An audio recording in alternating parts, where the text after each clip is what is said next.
Hai Sobat Cilik, dengan Bu Tata, sahabat yang menemani kamu sebelum tidur.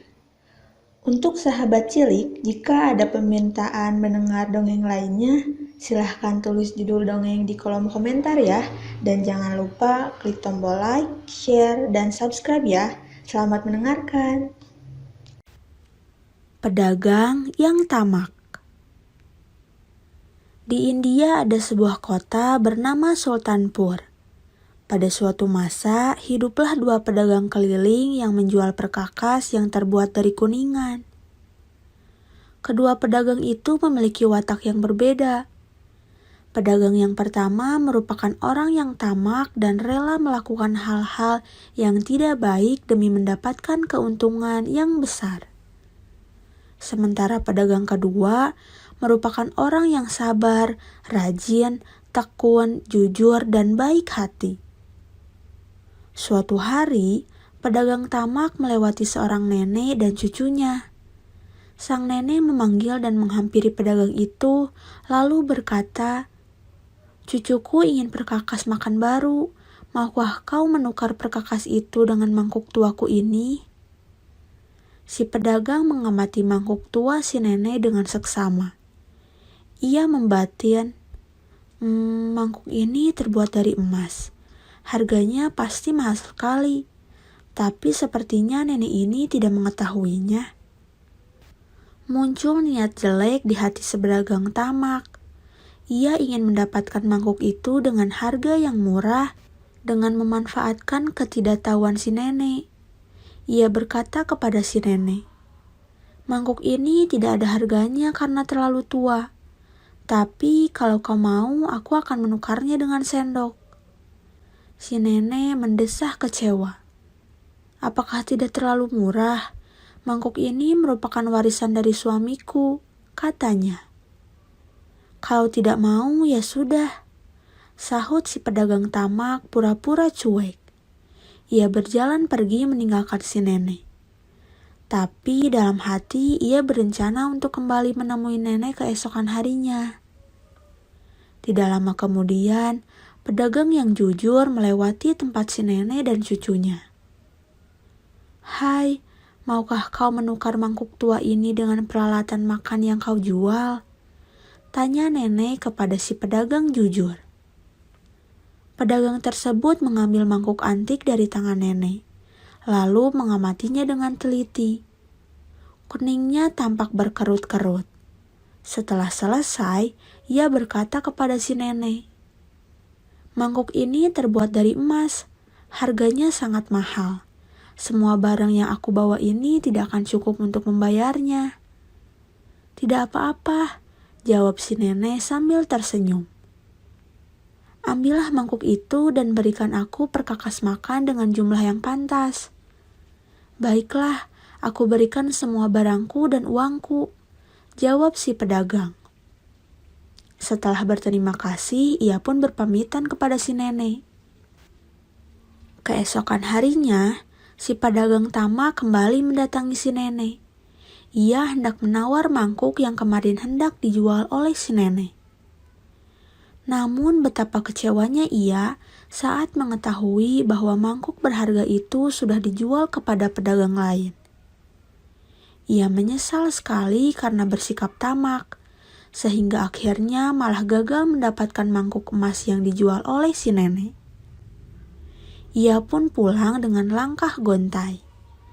Dalam hati ia berjanji untuk tidak bersikap tamak lagi.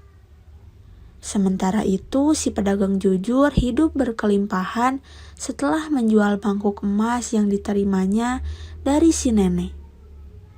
Meskipun sudah kaya raya, namun si pedagang jujur tetap bekerja dengan tekun setiap hari, menjajakan dagangannya dengan penuh kejujuran. Pesan moral dari dongeng ini adalah, sikap tamak dan tidak jujur hanya akan merugikan diri kita sendiri. Sebaliknya, orang-orang yang jujur selalu memiliki keberuntungannya sendiri. Mari kita jauhi sikap tamak dan selalu berusaha untuk bersikap jujur dalam kehidupan sehari-hari.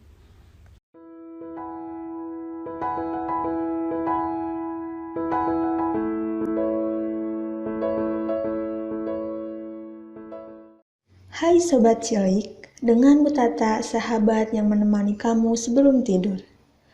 Untuk sahabat cilik, jika ada permintaan mendengar dongeng lainnya, silahkan tulis judul dongeng di kolom komentar ya. Dan jangan lupa klik tombol like, share, dan subscribe ya. Selamat mendengarkan. Aicha, si anak perempuan pemberani. Pada zaman dahulu kala di Aljazair, ada seorang anak perempuan pemberani yang bernama Aicha. Suatu hari, ayahnya pergi ke kota untuk membeli bibit gandum. Ayahnya memang biasa pergi ke kota 1 bulan sekali. Kali ini sang ayah akan pergi selama 3 hari. Aicha disuruh berhati-hati menjaga kedua adiknya yang masih kecil-kecil. Sejak ibunya meninggal, Aicha sebagai anak tertualah yang bertugas mengasuh kedua adiknya. Setelah sang ayah pergi, Aicha mulai menata dan merapikan rumah. Ketika ia ke dapur, ia kaget karena makanan telah habis dimakan kucing tetangga yang nakal. Aduh, bagaimana ini? Sebentar lagi waktunya adik-adikku makan, tapi makanannya sudah habis. Aku harus cepat memasak lagi, pikir Aicha. Saat Aicha hendak memasak, ia baru sadar kalau batu bara telah habis. Ia tidak bisa memasak tanpa batu bara. Ia mencari cara untuk mendapatkan batu bara. Aku akan meminjam batu bara kepada tetanggaku. Nanti setelah ayah pulang akan aku ganti, pikir Aicha dalam hati. Aicha menemui tetangganya.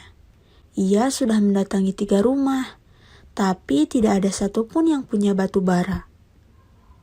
Kini tinggal rumah keempat yang menyeramkan. Aicha tahu dalam rumah itu tinggal laki-laki misterius yang ditakuti masyarakat di sekitar itu. Kata orang, laki-laki di rumah itu adalah seorang penyihir. Awalnya Aicha ragu mendatangi rumah itu. Tapi karena kasihan pada adik-adiknya, ia pun memberanikan diri memasuki rumah itu. Aicha mengetuk pintu. Tidak lama terdengar suara berat dari dalam rumah yang menyuruh Aicha masuk. Aicha masuk pelan-pelan. Setelah di dalam, ia melihat benda-benda yang biasa digunakan penyihir. Ia semakin yakin kalau laki-laki di rumah itu adalah penyihir jahat. "Ada apa kau kemari?" tanya seorang laki-laki bertampang seram. Ternyata dia adalah penyihir yang suka memakan daging anak manusia. "Aku hendak meminjam batu bara. Kalau ayahku pulang nanti aku ganti," kata Aicha sambil memperhatikan lelaki penyihir penuh kewaspadaan. "Oh, ambil saja sana," jawab penyihir dengan mata menatap Aicha terus. Ia mendapat ide untuk mengikuti Aicha sampai ke rumahnya. Lalu ia bisa memakan Aicha dan adik-adiknya. Saat Aicha pulang, ia tahu bahwa si penyihir pasti akan mengikutinya. Aicha pun mencari akal untuk membunuh si penyihir jahat. Ia pun berlari cepat agar tidak diikuti oleh penyihir. Lalu cepat-cepat menggali sebuah lubang yang dalam dan menutupnya dengan dedaunan dan ranting-ranting. Saat penyihir melewati jalan yang dilalui oleh Aicha, tanpa disadari ia terjatuh ke dalam lubang yang digali Aicha. Kemudian Aicha segera membakar dedaunan dan ranting penutupnya saat ia tahu si penyihir telah masuk dalam lubang jebakannya. Penyihir tidak bisa menyelamatkan diri dan mati terbakar. Akhirnya, Aicha bisa pulang dan memasak dengan batu bara sehingga adik-adiknya bisa makan. Desa pun menjadi aman karena si penyihir yang jahat itu telah mati berkat keberanian dan kepintaran Aicha. Pesan moral dari dongeng ini adalah, jadilah anak yang pemberani. Pergunakan akal dan kepintaranmu saat kamu menghadapi masalah, Anak yang pintar akan menyelesaikan masalah dengan baik.